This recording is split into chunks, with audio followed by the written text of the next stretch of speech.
Welcome to On the Clock with Krysten Peek. I'm Krysten Peek, NBA draft analyst for Yahoo Sports. We'll be coming to you each week between the NBA draft lottery and the NBA draft itself with everything you need to know. Today, we are joined by one of my favorite people in the gym, whether I see him at college games or I just ran into him at a USA basketball tryout. He's one of the voices of college basketball doing color commentary for ESPN. He was a head coach for 10 years and coached at Manhattan, St. John's, and New Mexico. And this is my favorite. He's done a movie with Adam Sandler about the NBA draft called Hustle. It's on Netflix if you haven't seen it. Fran Fraschilla, welcome to the show. It's my pleasure, Krysten. I want you to know I did my scene in one take. And just a little background, they had a script for me, and one of Adam's friends, who, by the way, Adam Sandler, you know, for people like you and I, he's every bit as nice a guy as you'd ever believe he is. And he was very kind. But when they gave me the script, somebody from Adam's, a basketball fan, one of Adam's friends said, Coach Fran doesn't need a script. Let him do his thing. And so I literally came up with my own verbiage like I would be on ESPN, and we nailed it in one take. I'm very proud to say. I know, Fran, you have an IMDb page because of that movie. I remember when I saw it, I was like, oh my gosh, Fran's in this movie. I didn't know that. I didn't know I do. I got to check that. I know. That's crazy. I did get a residual check already. And wow. The coolest thing is because of my international experience, I got a call one day from Dan Patrick from ESPN, now NBC. And he said, hey, I've got a friend, Adam Sandler. I go, yeah, I know who Adam Sandler is. He's making a movie about an NBA scout down and out on his luck. And he finds the next big thing over in Europe. And I told Adam's people, you're the guy we have to talk to. So I helped him out with some logistical stuff and ideas. And they said I would be in the movie, and they forgot about me until I got a call like two Augusts ago. And they said, are you ready? Can you get to Philly in September? And they actually didn't forget about me, and I made it into the movie and got to go to the premiere. A lot of great basketball people, and Adam was great. Obviously, the movie's sensational. I think you'll agree. Yep. Especially if you love basketball. Right. And so forever, I can always say, you know, I'm waiting for the sequel. I can't wait for the sequel because you know, I think Adam and I make good movies together. Yes, absolutely. That's the story. All right. Well, getting back to the real draft, the actual draft coming up. Last week, we talked about Wembanyama. And if you haven't listened to that podcast, go back and check it out. And today, Fran's joining me. We're going to talk about the two guys that everyone's assuming will be at pick number 2 and 3. And that's Scoot Henderson from the G League Ignite and Alabama's Brandon Miller. Now, before we get into this, you know, everything was revealed on draft lottery night. Obviously, the Spurs were the big winners. They're going to get Victor Wembanyama. But the Charlotte Hornets at 2, they don't necessarily have an easy decision to make, right? Because these teams they're trying to decide if they are going to draft based on team need or best available prospect. And that's where we're at in the conversation leading up into the draft. What sort of, I mean, this is a good problem to have, but also, I mean, there's going to be a lot of discussion behind closed doors about what they're going to do draft night. Exactly. And the team with the easiest decision on draft night are the Portland Trailblazers, because once Charlotte decides what they will do, then it makes it easier for Portland. And I would also say, do not discount the fact that if Portland, you know, again, we're going to talk about two great players, obviously, Krysten, but not in a vacuum, you know. Right. Portland, every situation is different. Charlotte is still rebuilding. Actually have some good young pieces, you know, with LaMelo hopefully being healthy. They're going to get Miles Bridges back after a suspension. And I think we all know about the domestic violence charges. And but it seems like he's going to return after the suspension. Mark Williams, a terrific young player from Duke, had a good year. And they've got some pieces, you know, Kelly PJ Oubre, Washington as well. PJ's solid. PJ's a solid pro. So is Kelly Oubre, who's a free agent. So from Charlotte's point of view, it's really the conundrum of either player has a chance to be an NBA All-Star. When you talk about Brandon Miller and Scoot Henderson, you're talking about two guys that literally potentially have all NBA potential. They're that good of prospects. And at the same time, you've got to figure out who they're going to play with and who fits. And in Charlotte, I've always been of the opinion you take the best player available if you think there's a difference. I feel that way in football. I feel that way in basketball. I don't know that the Hornets have decided yet, and I don't know that they should have decided by now because there's so much at stake in terms of the background, the medical. But let's just finish up with the Hornets. They already are a winner because they got the second pick. They weren't supposed to in terms of the order. Right. They own a 27th pick, and they've got 3 early second round picks. So there's a lot going for them, especially when you think of an NBA All-Star in LaMelo, a very good player in Miles Bridges if he comes back and everything works out for him, a 20-point-a-game scorer. So Hornets are sitting pretty in that regard. And by the way, I'm a big fan of Coach Clifford, who's one of the, he doesn't have a great record, but he does have a great record of making young players better players. Yes. And so that's why he was rehired in Charlotte. So all those things together, as we talk about both of these guys, the Hornets have a chance to really make an improvement from 27 wins. I think, the ceiling is pretty good for them to make a step up in the Eastern Conference. Right. I mean, they haven't made the playoffs since 2016. I mean, I think they only had one winning season in between that time frame, and that was in 21-22. The number 2 pick, you're not going to get Victor Wembanyama. You were this close. You missed out on Victor. So what is the best case scenario? What's the consolation prize after that? All right, let's first start with Scoot Henderson. 6'2" point guard. He averaged 17.6 points, 6.6 assists in the G League. That's crazy. And 5.1 rebounds in 19 games for the G League Ignite. He's already played in 2 Rising Star Challenges games during the NBA All-Star Weekend. How does his game translate to the NBA, Fran? As an NBA player, it translates really well. We'll get into how it translates with LaMelo later. But, to me, when you talk about this young man, think about what he did, Krysten. You've studied him. He went to the G League at 17. Right. And that's incredible, and to have the success over 2 years. I've got to have gotten a chance to see him numerous times. So first of all, what is he? He's a unique athlete, even for the NBA. Unique speed, power, strength. I never mind comparisons, really. I think comparisons make it easy to kind of in your head. If I tell you that you've never seen him play, but he reminds me of a young Derrick Rose, you can kind of visualize that. Right. It's like a puzzle piece. Yeah. It's a puzzle piece. Yeah. And it's I think it's fair. But when you're looking at this young man with this unique athleticism, speed, power, strength to the rim, we're talking Derrick Rose, we're talking Kyrie, we're talking, I'm going to go old school on you, 25 years, Stevie Francis, who came out of Maryland, who was the number 1 pick. And if you look at Stevie's career, first 7 years in the league before injuries, he averaged like 18, 19 a game. He was the talk of the, if Stevie was playing today in the social media, the best way to describe it is Stevie was John Morant. And so this is the kind of talent, in my opinion, this is what Scoot has.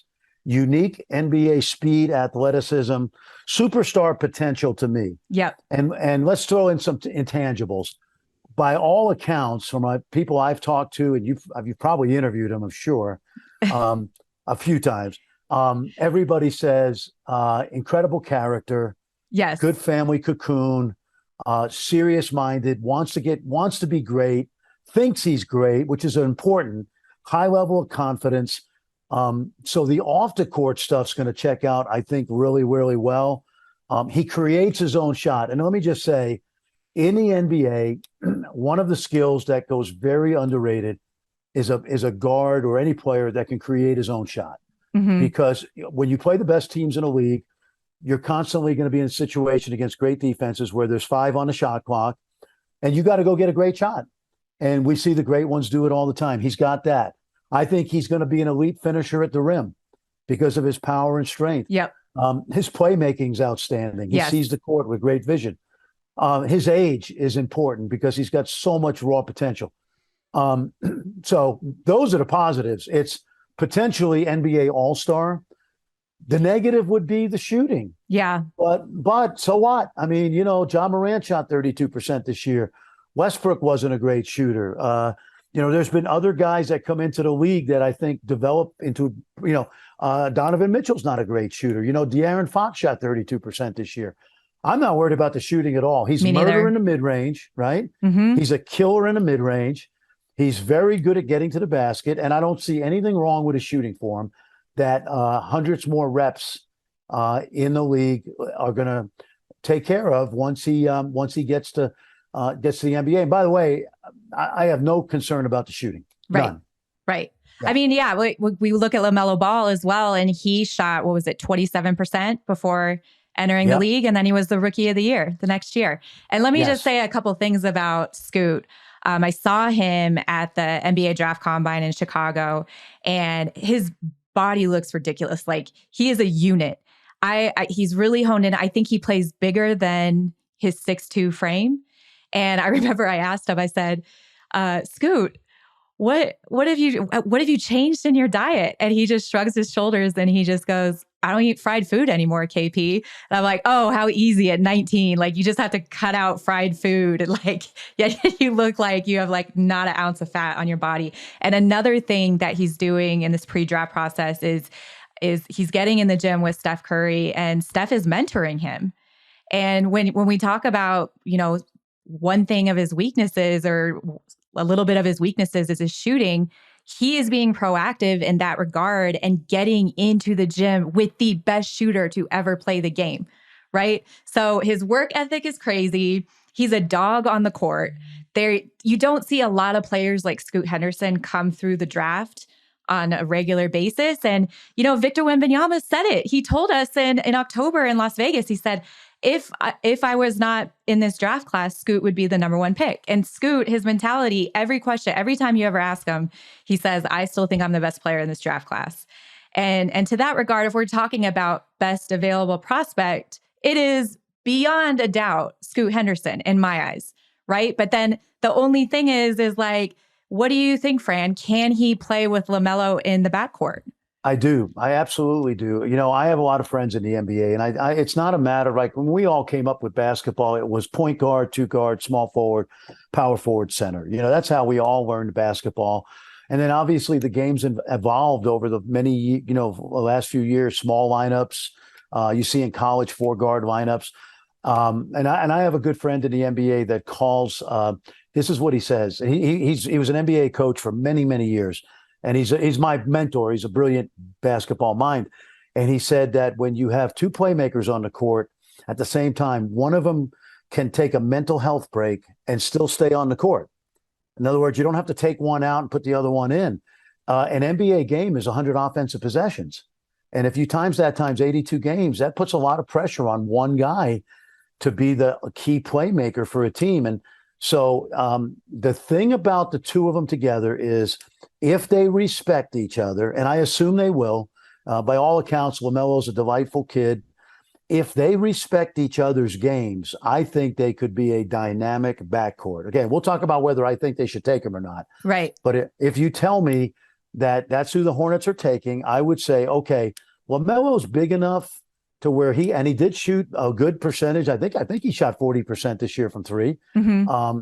And they're playing for a very tough, hard-nosed coach who's going to make both of them play defense.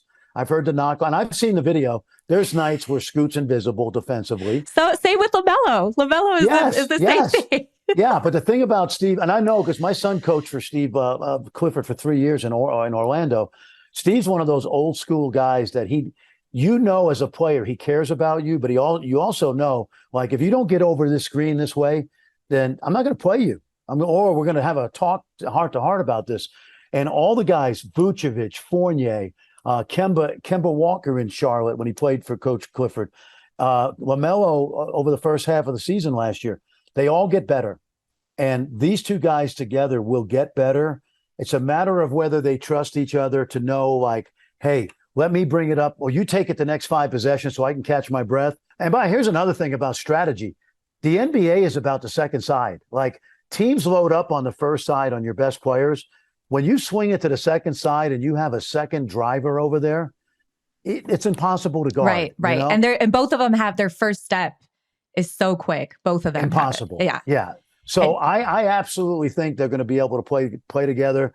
I think it would be a dynamic duo. You got PJ Washington, you got Bridges coming back. They got a lot of picks. They also have some free agent opportunities. I think it could work. I do. And I just think, let me go back and say this again. 100 possessions in a game, Krysten, is a lot to ask one player to handle the load. Yeah. And I think if they can respect each other, that's going to be a great duo if that's the way they go. Okay. So say the Hornets decide to go with Brandon Miller and he falls to 3. Yep. And Portland keeps that pick and they draft Scoot. You know, you were talking about Scoot and LaMelo growing up together, because they're both young players, but then it'd be completely different going into Portland. He'd be going in and playing in the backcourt with Dame Lillard and essentially learning the position from a high level, with Dame. And then, of course, you've got Anthony Simons still there. Is this too many cooks in the kitchen? How do you think he could coexist in Portland? That would be interesting because Dame has already played with a scoring guard in C.J. McCollum. Yeah, and they were great together. C.J. is probably a better shooter, and he is a better shooter at the same stage as Scoot is right now. But that has worked in the past. But I'm going to flip it on you, Krysten. How about this? How about if you're the Hornets and the next month you give off vibes that you're probably going to take Brandon Miller because he fits better with LaMelo and he's a small forward that can get you 20 points a game and he plays like Paul George. That could be a way for them to just signal to Portland, hey, listen, if you want Brandon Miller, you might have to swap with us. Right. See, that's the thing about the draft that people don't get. You never want to show your cards. Right, exactly. And I think Mitch Kupchak so far has done a good job because he's even explained and said this publicly. Well, this is the year we may go for need as opposed to overall talent. Right. And he might be just setting it up because if you think about it, Dame Lillard, as good as Scoot is, probably needs some scoring punch, right? And he's got Anthony Simons, as you mentioned, is becoming a really good player. But Brandon might fit better in Portland, but that doesn't work if Charlotte gives off the vibe that, we might just take Brandon Miller because we really like how he fits in with LaMelo and our young core. So that's why I think you always you never show your cards, if you're Charlotte. And you make sure you get everybody believing that we have not made the decision yet on whether it's going to be Miller or Scoot. I mean, this, Fran, like I see you every draft. We're neighbors on draft night in that little room where the players. I'll be in France with the U.S. State. Oh, that's right. That's right. I'll be overseas this summer, but all of the information coming out the week of the draft, is people are, like you said, they hold their cards close to them, but they will leak other information to try to throw people off the scent, and even Woj, who gets everything right. Last year, he got it wrong. And he tweeted out before the draft, he said that Jabari was going to go number 1, Chet was going 2, and Paolo was going to go 3. Even Woj got it wrong. Do you know what I mean? And so it's such an interesting time, especially the days leading up to the draft, where everything, it becomes like the Wild Wild West. Well, there was a Hollywood producer named William Goldman. I think it was Butch Cassidy and the Sundance Kid. He's one of the Hall of Fame Hollywood producers. And he once said when someone asked him about how do you know if a movie's going to be a hit, he said, nobody knows anything. And that's really true about the draft. And, we all think we know, but at the end of the day, when you look back and you go, how did I miss that? Or how did I not know? Or what did I see that I thought so-and-so was going to be better? I mean, this is a human nature type of thing. And this is why background information is so important.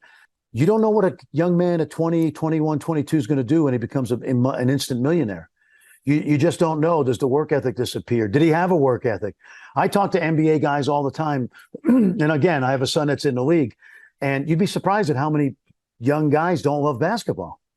They love that they're good at it and they love the money, but they don't love the game. And what I love about Scoot, and we'll talk about Brandon more in a second, because I mentioned to you off air, I was down there for 3 days in December, but I got a feeling that Scoot loves basketball. I got a feeling that absolutely.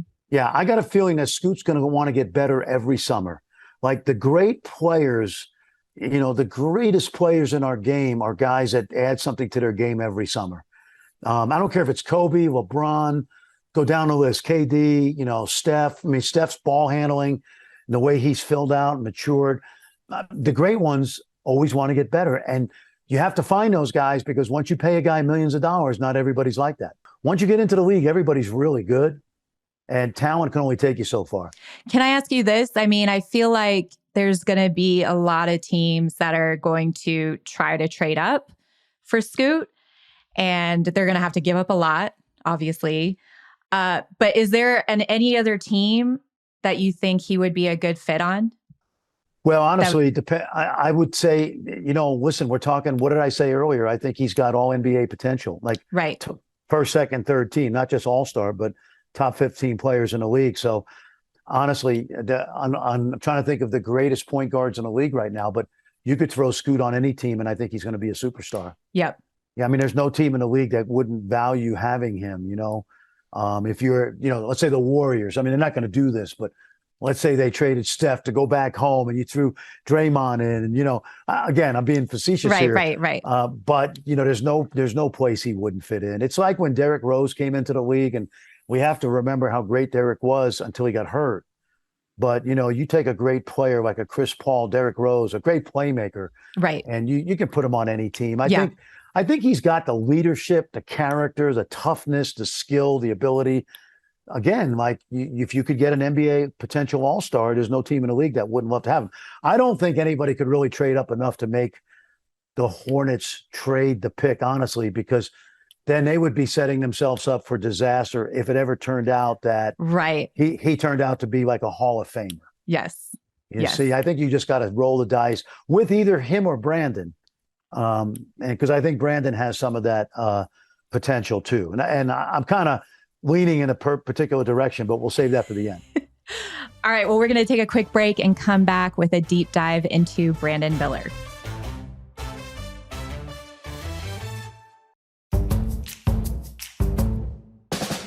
Welcome back to On the Clock. I'm Krysten Peek, joined by Fran Fraschilla. And Fran, we just did a deep dive into Scoot Henderson. Now we're going to talk about Brandon Miller. He's 6'9" wing. He averaged 18.8 points, 8.2 rebounds, 2.1 assists in 37 games at Alabama. He was named the SEC Freshman of the Year and SEC Player of the Year. The last player to receive both those honors was Anthony Davis. He was the MVP of the SEC tournament before he completely disappeared in the NCAA tournament. Fran, what do you see from Brandon? What did you see from him during this season, and what are his strengths on the court? Well, I don't know that I was first to do this, but because I saw him in early December, my first reaction was Paul George.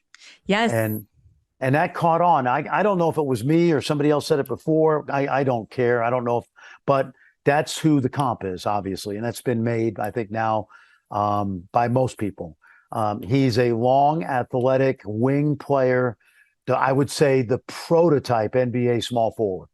At times you could be able, you can play him at the 4. You'll be able to do that with a small lineup, but prototype NBA small forward with tremendous athleticism. His skill level's off the charts.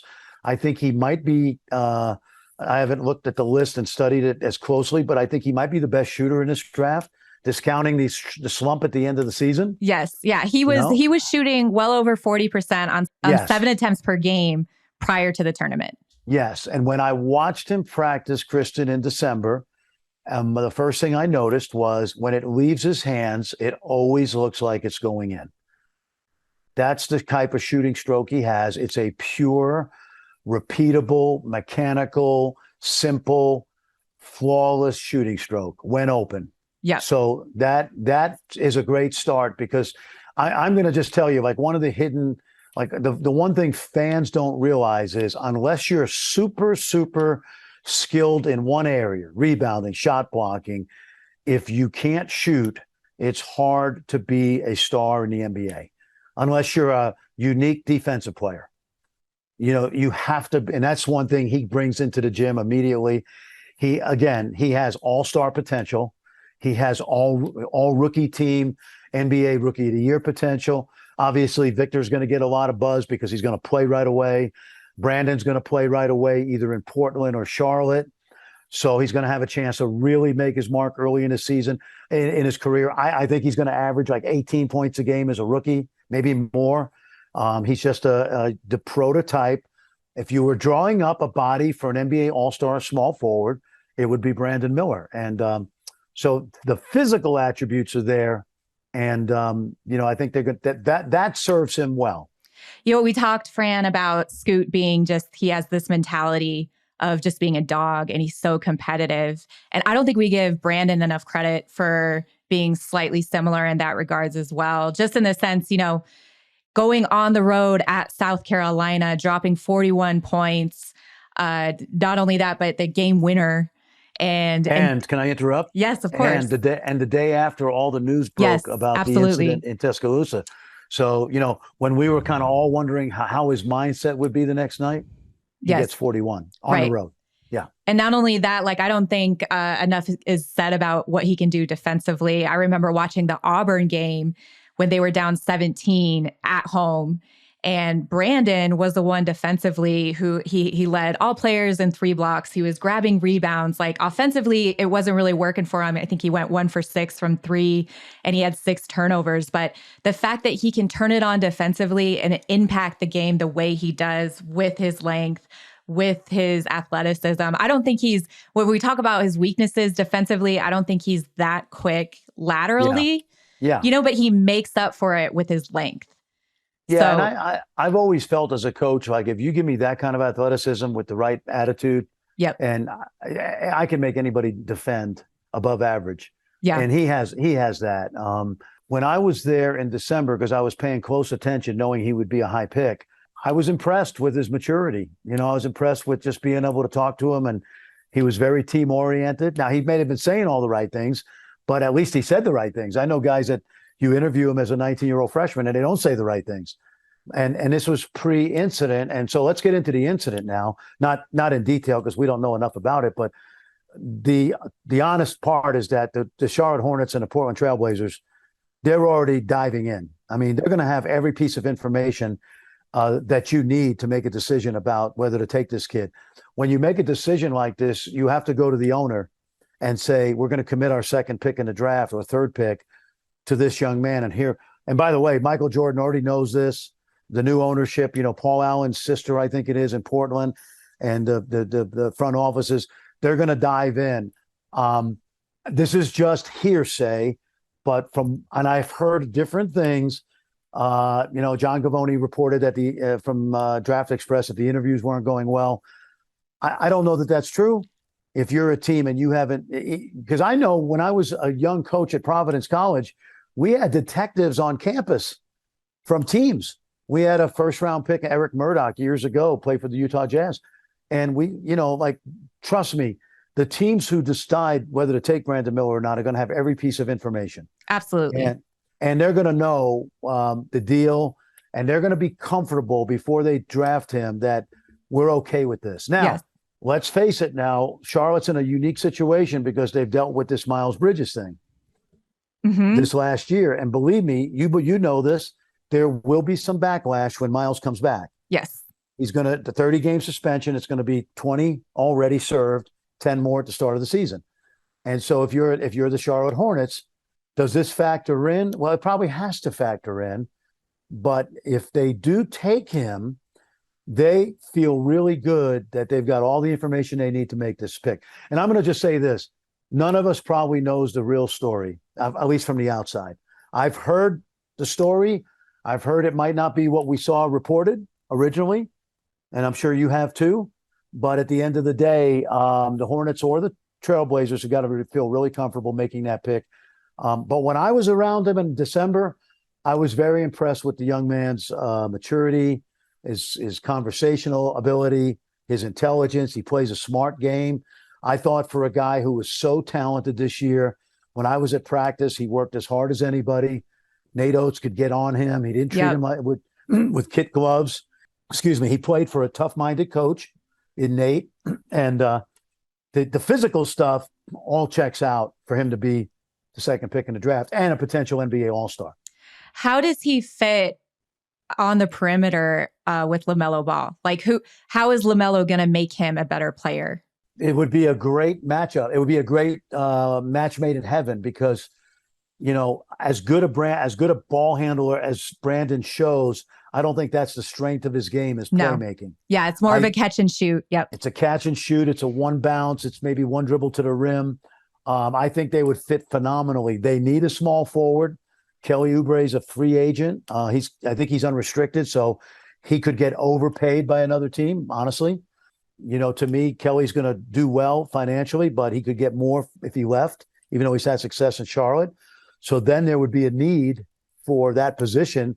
You got Terry Rozier under contract for, I think, 2 more years. He's played well at the 2-guard spot, small, but whatever. And so you'd have they would fit great together. Yeah. That would be, LaMelo would love playing with him. And he would benefit from LaMelo's brilliance. We saw it in the first half of the year before they shut him down with injuries. Right, exactly. And if he falls to 3, if the Hornets decide to take Scoot and he's there at 3, Portland just drafted Shaedon Sharpe last year. They're different players, but similar situations. Yeah. Do you think that would welcome a trade for Brandon, or do you think they would take him and figure it out? Like you said, you draft the best available prospect and you figure it out. Well, the elephant in the room in Portland is Dame Lillard, because you're trying to get to a point where he doesn't get frustrated knowing that I've got these 19, 20-year-old kids I'm playing with, and there's no chance for us to make the playoffs. So the elephant in the room is, again, how do we keep Dame, who's the face of the franchise, how do we keep him happy, but yet we draft all these young players, even if it's Scoot, because again, Scoot's 19 and, Sharpe's young, Anthony Simons is young. So that's the elephant in the room is when do we tear it down and rebuild it, even though we've got a Hall of Fame guard who's the face of our franchise. So that's their dilemma. I mean, they got to figure that out. They're not in they've got new management there. They're not in a very great situation because they're paying Dame like $50 million or something insane.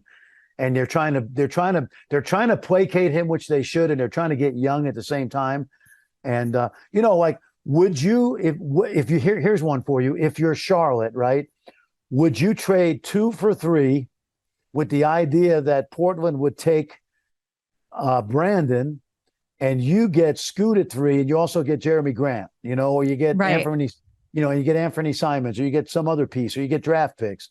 See, that's going to be something that's interesting. But again, Portland, I said they had an easy choice before when we started. They may not, because again, nothing happens in a vacuum in the draft. You got to keep Dame happy. Right, exactly. Or maybe you finally trade Dame to a playoff team, to Philly, and get picks and, look around the league who's got picks.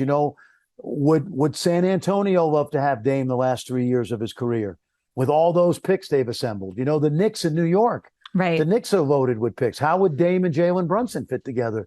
I think pretty good. It's like having those 2 playmakers again. A lot of stuff going to go on at 2 and 3. I was at the NBA draft combine, as I told you, and Brandon Miller was made available to the media. So we have a couple clips from that.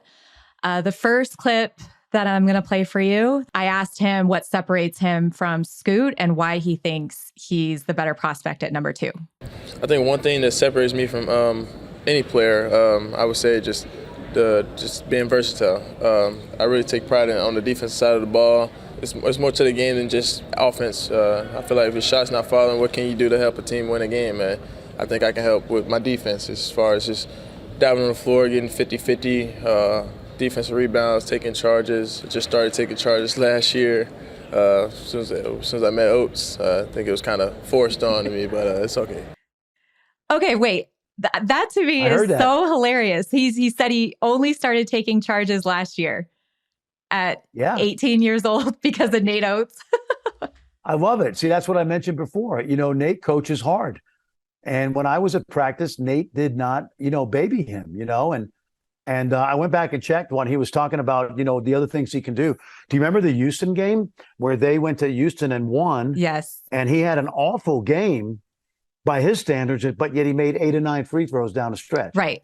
In a pressure environment. So there's a lot. It is absolutely, his calling card is positional versatility.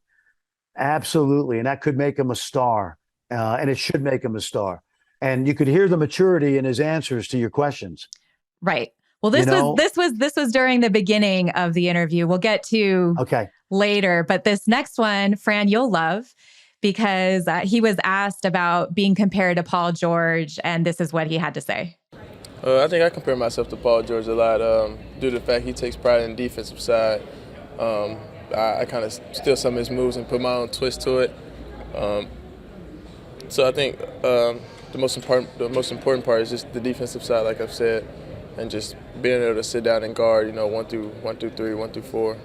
Because it's not all about offense. You make shots some games, you miss shots some games. I feel like if you have an off game, I feel like you should, make up with a defensive play or some kind of stop or anything like that. As far as just, taking charges or, getting a defensive rebound or getting a shot clock violation, it can change a game. Is he right? I mean, the fact that he said, I try to take things from Paul George's game and make it my own. I mean, isn't mimicking the best form of flattery? I mean, if he turns out to be Paul George, he's going to be a great player. Is that his ceiling, Fran? Yeah, I mean, it's hard to say. I mean, is he going to be one of the 10 greatest players of all time? I don't know. I don't know if Victor Wembanyama will be, for that matter. I mean, but that's another story. I mean, Victor certainly has a chance, but when you start saying that having I heard someone say that if he has a KD type career, it'll be disappointment on Victor. But no, I think the ceiling for Brandon Miller is NBA All-Star and All NBA player, like a Giannis, like anybody who's in, LeBron's generational. LeBron is probably, safely one of the two best players of all time, maybe 3, but certainly in that conversation. With Brandon, I would say, I mean, I was the guy that said, I think Luka Doncic could be an All-Star, 3 or 4 times. And he's already done that. I didn't know how good Luka would be, and I thought he would be really good. But in this case with Brandon Miller, if you said NBA All-Star, I mean, I think you take that every day of the week. Right. And if you compare him to Paul's career, I think Brandon would love to have that career, because when Paul's healthy, he's one of the 5 or 7 best players in the league, and he's a Hall of Famer. So yeah, I think that's fair, and I think he should want to aspire to be Paul George. And you can tell the maturity in his answers. Yeah. Okay. This is where the interview kind of took a turn. And like you said, he was speaking confidently when asked about the basketball. And about 8 minutes in, a reporter finally asked, how have teams approached the gun incident? The message that I've presented to them is it's all a lesson learned. You just always have to be aware of your surroundings and what you're surrounded by. I feel like the night could have, changed my career in less than a heartbeat. So just always be aware of your surroundings. Okay, and then a follow-up question was, would you have done anything differently that night? Like I've said, just be more aware of my surroundings and what I'm surrounded by. I think it could have changed, the whole night. And then the last follow-up question on this incident. And by the way, I was standing right there. It was so uncomfortable. And yeah. And the last one was, have you made changes since the incident? Most definitely. Just, always checking on my surroundings and just, surrounding myself with the guys that, just pro guys, is the guys I want to be around. Okay. Obviously there's a lot there, but how has the gun incident affected Brandon Miller's draft stock with NBA teams? We touched on it a little bit. Well, they're going to dive in. And they're going to, like if you're Michael Jordan and you're sitting down with him in your office, you're going to be blunt and you're going to say, I need to know everything that happened. And, this is confidential. We're thinking of taking you and making you a multimillionaire. You got a chance. You're a young man that has a chance to make $500 million in your career. And before we draft you, and again, they've got detective work. When I say detective work, I literally mean they probably have people, former law enforcement, that are doing their due diligence. Exactly. They have to. It's an investment. It's an investment, but so they're doing that in the background. And if you're Michael Jordan and you're Mitch Kupchak or you're the people in Portland, you're just going to sit down with them face to face in a room without microphones and just say, we need to tell me what happened and tell me how you're changing. Like I have a thing, I get to speak to some college teams every spring and summer. And one of the things I always tell these young people is just don't surround yourself with toxic people. Right. Toxic people just cannot, are going to ruin your career, even if you're not toxic. My sense of the young man is he's going to get through this, and he's going to have to probably have a better answer once he gets to the league. It'll come up a few times. Absolutely. And whether it's the PR people, and again, you can be genuine and say, listen, I made a mistake. I regret that I put myself and my teammates and my school in a bad situation, and I feel terrible for what happened. But he has to own it the rest of his career. And at some point in time, if he handles himself well and he's the player we think he's going to be, it'll be in the background. But it is what it is. And he has to handle it. Luckily for him, as I said at the beginning, I think you feel the same way. He seems like a pretty mature kid, a young man, not a kid anymore. But it has to come up with both of those teams. And could he fall to 4, 5, or 6? It's not out of the realm of possibility. But I think based on what we know now, that's not going to happen. He's going to go 2 or 3. Right. Okay. So we've dove into Scoot Henderson. We've talked about Brandon Miller. I'm going to put you on the spot now. Okay, Fran, you are the Charlotte Hornets with the number 2 pick on draft night. Who are you taking? I'm going to take Scoot Henderson. And I'm going to take him because I'll say it again and I'll summarize it. He's an elite athlete, even for the most elite athletes in the world. He's elite at that level in the NBA, much the way D Rose came into the league and just, was a blur, with the way Kyrie came into the league, guys like that. I just think he has that kind of potential to be an all-league NBA guard. I love his character, the attitude, the competitiveness, face of the franchise type of personality. And again, I'd say the one question mark, no, 2 question marks. The shooting is a question mark that will take care of itself. But if I'm Mitch Kupchak and Michael Jordan and Steve Clifford, I'm telling LaMelo, here's what we're doing, and here's how we see you guys playing, and the 2 of you together could be just absolutely dynamite. And again, I said it earlier, the two guys, Scoot and LaMelo, have to have respect for each other. Absolutely. If they come in and kind of fight for the ball, that's going to be an issue. But as I said before, I'll give you an example, Krysten. You're a world traveler, right? With all these marathons. Would you get on a flight from LA to Tokyo tomorrow if you looked in the cockpit and there was only one co-pilot? Pilot? Absolutely not. Okay. Well, it's the same way with an NBA season. You need 2 co-pilots. Sometimes you need 3. And so when you have 82 games and 100 possessions, it's a lot to ask one guy to do all the playmaking and facilitating. And 2 great players like that together, I think, can really mesh as long as they kind of respect each other. And I don't see why they wouldn't. And for the record, that marathon reference for the listeners, Fran knows this. I have run a marathon on every continent. So thank you for that nod, Fran. 7. And you made a lot. You made Antarctica too, huh? Yeah, I made Antarctica. I think you sent me the pictures. Yeah, no. And then you know what I did? Somebody told me that there was a North Pole marathon. Oh my goodness. And so I ran the North Pole marathon, like on the North Polar cap. Like we had like spikes on our shoes. It was freezing. I'm like, what? Well, who signs up for this? I do. I'm crazy. Yes. Okay. Okay. Number 2, I go back almost daily on what I would do. And in my latest mock draft, I have the Charlotte Hornets taking Brandon Miller because of the fit. And after having this conversation with you today, I have changed my mind. I want to see Scoot Henderson and LaMelo Ball in the backcourt together. I want to see it happen. I want to see all the playmaking and the flashy plays, and that's what I want. Can I tell you what Mitch Kupchak's doing? The same exact thing. I know. I'm telling you, they have not decided yet. I'd be shocked if why would they have to decide? Right. They're not. And besides, I said earlier, even if you've decided, which I don't think they have. I mean, I think they're pouring over they haven't come in for their meetings yet, and they won't do that until. I'm sure Scoot's going to work out for 2 teams if he works out at all. Same thing with Brandon. But they're going to bring him in. They're going to interview him. And so you're no different. I'm no different than the guys that are in those draft rooms right now going over details every single day. Hey, did you call so-and-so? Yes, he thinks the kid's a great kid.